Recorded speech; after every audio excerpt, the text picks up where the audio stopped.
everybody, welcome to my channel. I am Tracie Reed and this is Acrylic Pouring with Friends. I hope you guys are all having a great day. So in today's video, I'm using an 14 by 18 canvas and I'm going to be doing a technique I haven't done in a while. It's the kiss pour technique, and I've got two of my spouted cups that I'm going to be using. So I'm just going to jump in and get started with the colors. The first color, it's kind of a dark one. I can grab a hold of it here. It's really pretty. Darker than I had thought it was going to be, but it is from Soho and it's turquoise. So I did a little drip test on my tile and this is how it dried. It's pretty dark. I mean, you can see that it's dark in the cup, but it dries quite a bit darker. So I've got a couple lighter colors. So I'm using gold, and this is a gold that I had used in a previous pour. I think it was my Christmas video. And I mixed two golds together. I've got DecoArt Americana 24 karat gold, and then I mixed it with Pebeo iridescent gold. And the next one, I've got purple. It's in my bottle. It's Dioxazine Purple from Liquitex Basics, mixed with violet from the Fine Touch. And then the green that I've got here, it's a metallic-y green. You can see it's super pretty. It is also left over from my Christmas video, so I wanted to use it up. And this one is mixed with two greens as well, because I started out with the DecoArt Dazzling Metallics crystal green, and I didn't have enough, which I thought I didn't have enough, but obviously you can see I have a whole cup left over.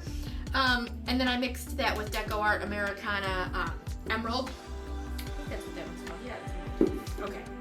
And then this one here, it's really, really soft and pretty, shiny, and that it's a pearl paint, and it's from Anita's, and it is pearl blue. So I wanted another lighter one because I've got, you know, three kind of darker colors. All right, so I'm gonna get my gloves on here, and all of my paints are mixed with my regular pouring medium, which is Liquitex pouring medium, Floetrol, and water. And these colors, the Soho, turquoise, gold, purple, and then the emerald were all mixed to 1 part paint to 2.5 parts pouring medium. And then the Anita's, because it's a craft paint, that was only mixed a little over 1. So 1 part paint and one part pouring medium. Now they all, no, the Anita's did too. They all, except the purple, thickened up a little bit, so I did add a little bit more of pouring medium to that, but they are on the thicker side anyway, so I kind of wanted them to be, because I want to have them really kind of hold their shape there, get some defined lines. I love all my stir sticks. I have like a ton. I have a ton of these stir sticks, and the honeycomb ones work really great for stirring, mixing up your paints. I don't know if you guys are new to my channel or you're not and you just don't know. I have these in my Etsy shop, and they come in a bunch of different, I have 3 different sizes. Not necessarily, they usually come in just the dark colors, but I've got 4.5 inch, 6 inch, and 8 inch, and they work super, super great for mixing up your paints. Also, the solid sticks come in those sizes as well. All right, so what I'm gonna do is I'm gonna start with the dark green or the turquoise first.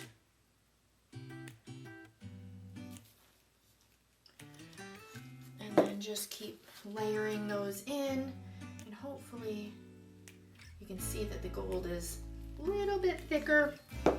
But again, that's, you know, that's okay, because I want them to be a little bit thicker. It definitely helps when you do a ring pour for defined lines. It helps keep your lines more defined, and you can get a nice nice ring. Now this is a kiss pour, so it's a little different. So I think what I'm gonna do now is I'm gonna actually add one more color. And I'm gonna add blue, and it is from Soho. It's mineral blue. I just decided at the last minute. Okay. That may have been a mistake. I don't know, but I wanted to do that first anyway. And then I changed my mind at the last second. So, all right, so now what I'm gonna do is just put them in opposite, in this cup now. And hopefully that works out, because then they'll come out of there differently. So let's see. Oh my gosh, I can't even think, and it's right in front of me. It's like, just go backwards, lady, right? Just go backwards. All right.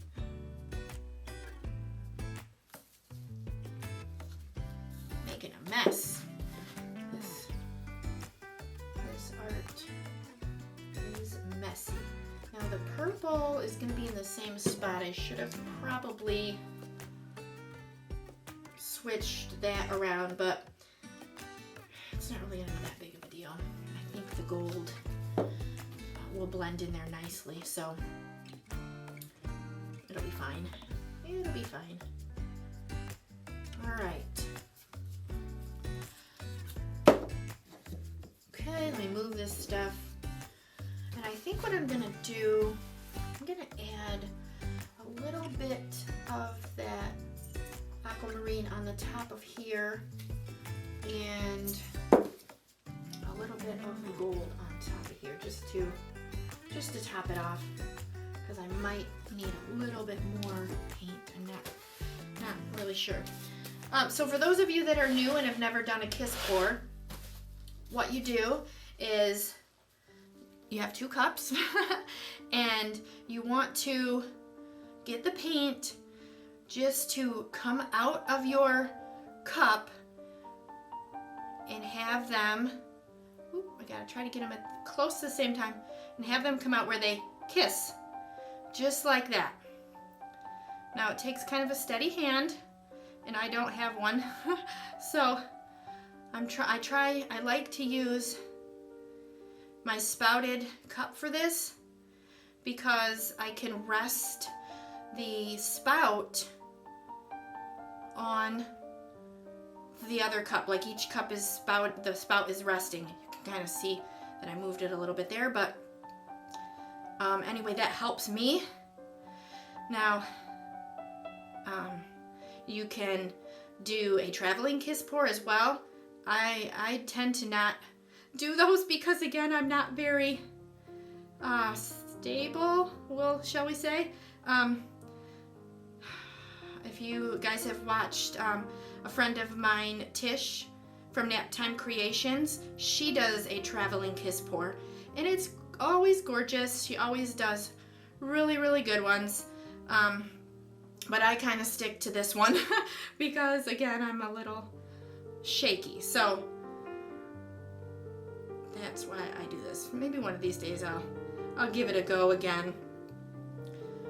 But the key is to keep the paint in the same stream.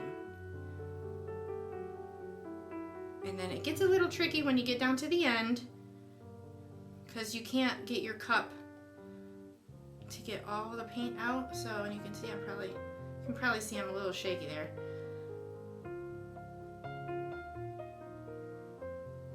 Yep, okay.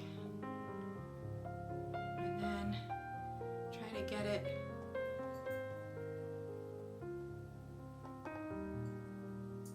okay. And you can see I got a little couple drips there, but that's what happens sometimes. All right. Those colors look really, really pretty. All right, so I think I'm just gonna kind of move it around a little bit and see what's going on here. The shimmeriness is just gorgeous.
Alright everybody, here we go with the dried photos, and I'm super happy with my results of this kiss pour. I hadn't done one in so long, but it turned out really cool, and I don't normally name my paintings, but my husband named this one The Abyss, and I think it's fitting with that dark in the middle. So let me know what you guys think. Leave me a comment below, and don't forget to like my video, and if you haven't subscribed, to go ahead and subscribe now, and also share this video if you think someone may enjoy it. Alright guys, don't forget to check out acrylicpouringtools.com for all your acrylic pouring tool needs, and I really do hope you enjoyed this video today, and I have a bunch more videos that I know you will enjoy as well, and I will catch you in the next one.